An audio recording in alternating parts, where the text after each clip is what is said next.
Hi, this is Chad Griffith, and today we're going to look at Ohio's American History Standards, in particular, Content Statement 6. And Content Statement 6 states that the Northwest Ordinance addressed a need for government in the Northwest Territory and established precedents for the future governing of the United States.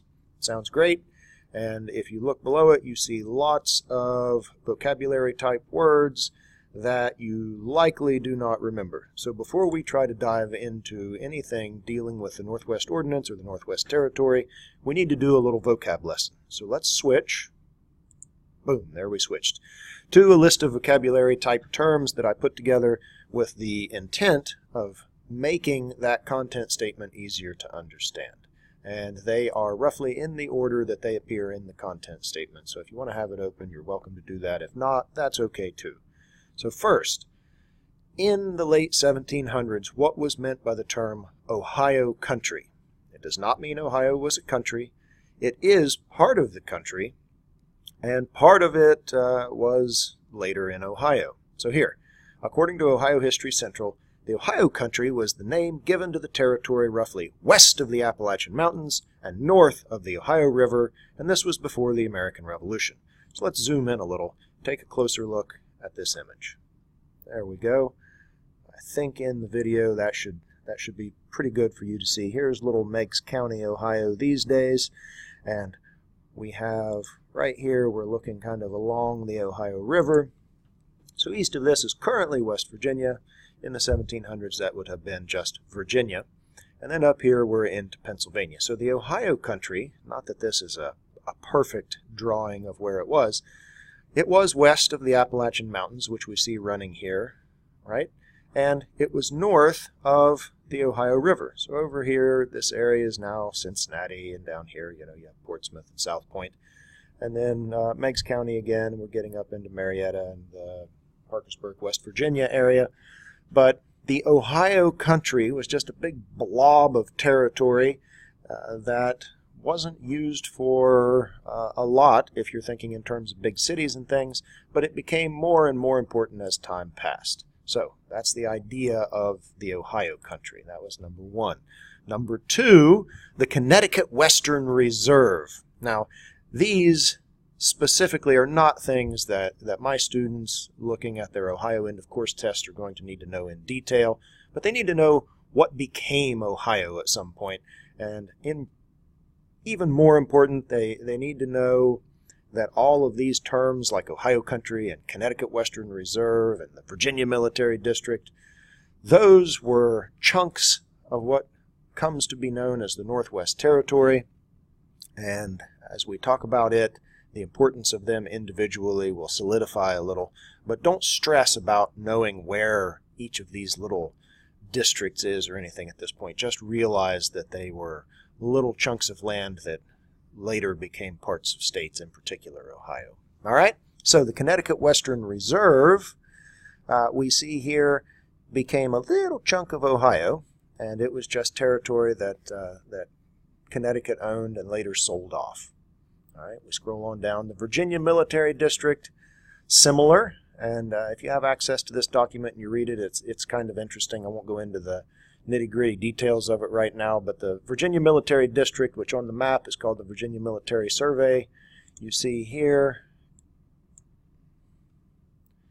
And this map does a pretty good job of showing us that it's just a hodgepodge of little territorial areas. That's the Virginia Military District.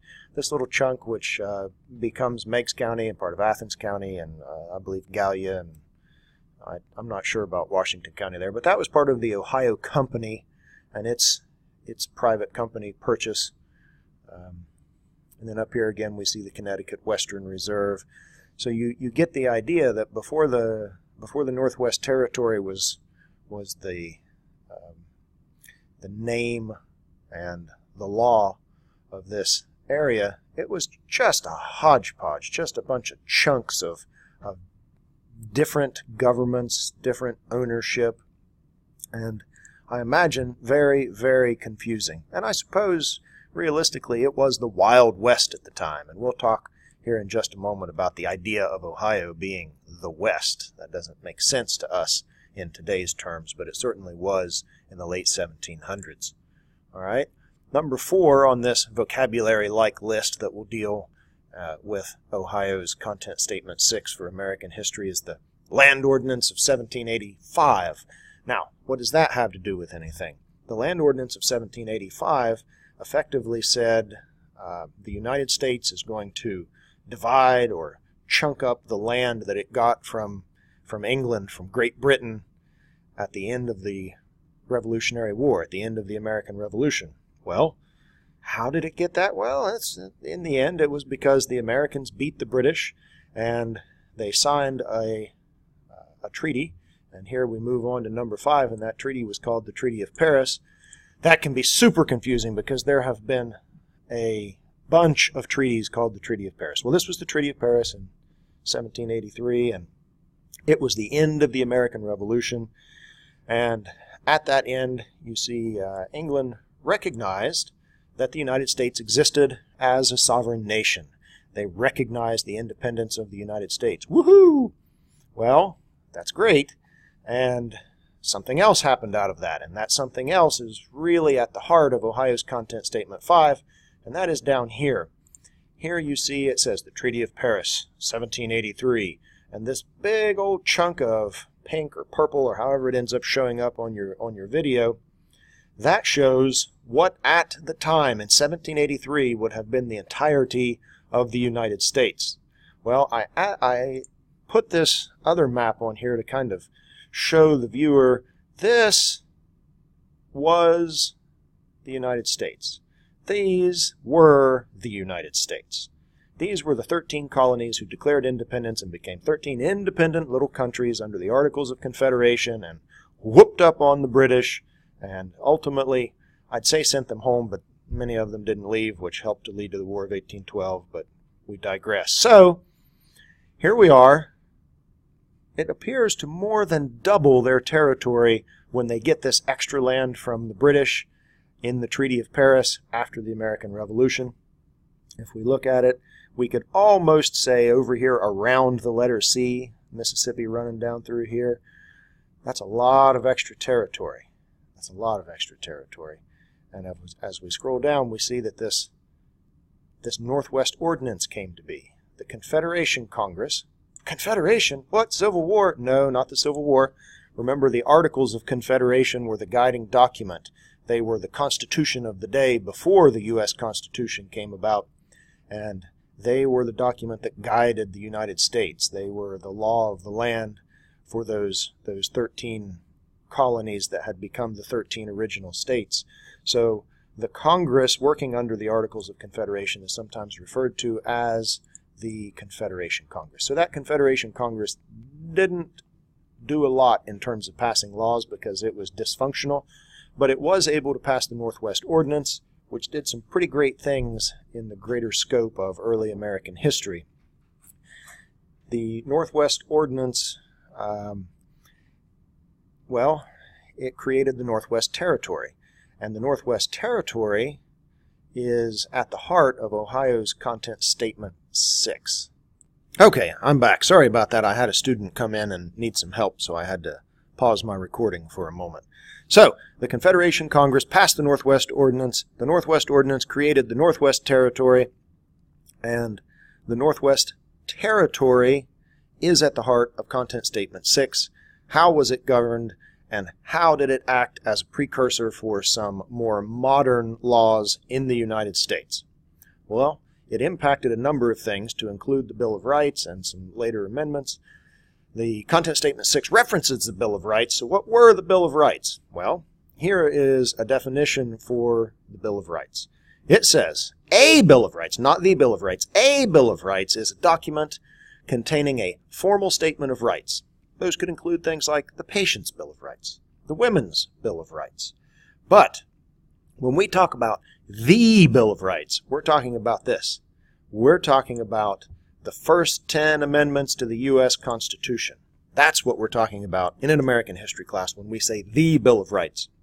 And when it has a capital B and a capital R, that's the Bill of Rights. The first 10 amendments, 10 out of the 12 that were proposed. Yeah? So let's move on. Now, we said the Northwest Territory was created by the Northwest Ordinance. Well, what was this Northwest Territory? Well, I guess a better question would be, where was this Northwest Territory?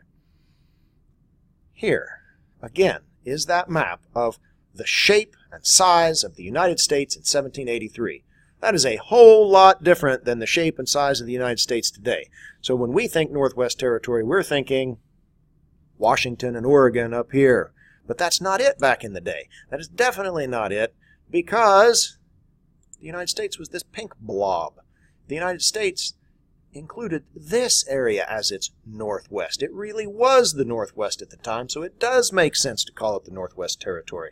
Now, out of that Northwest Territory ultimately came these, right? Ohio was first, the others followed. You see them there. They are states, modern states that came out of the Northwest Territory. And we'll look at the Northwest Territory in more detail here in a little while, and we'll look at how the legalities, the laws ruling the land that was the Northwest Territory were precursors to some more modern ideas. Okay, speaking of modern ideas, at the time, what is and what was a republic? This term republic was thrown around and is still thrown around. It doesn't directly have anything to do with the modern notion of being a Republican versus a Democrat, that sort of thing. It is a form of government.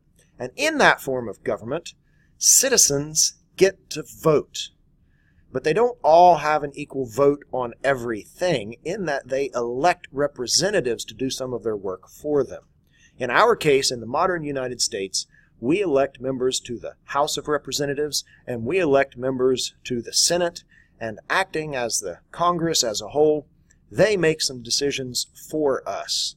They pass laws, of course, working with the president, etc. They pass laws as our representatives. And that representative form of government, where we get to vote, but then they do some more of the nitty-gritty work for us, that's what makes it a republic. And that's how it differs from what we would call a direct democracy. We are a democracy, but we are not a direct democracy where all of the citizens or a specific subgroup of the citizens get equal votes in everything that goes on in the government. No, we are a republic with a representative government. All right, and that ends our little view of our vocabulary to help us better understand Content Statement 6 from the Ohio Standards. And the next thing to do would be to watch the actual Content Statement 6 video. So move on to that as quickly as you get a chance. Thanks for listening, and I hope this helps.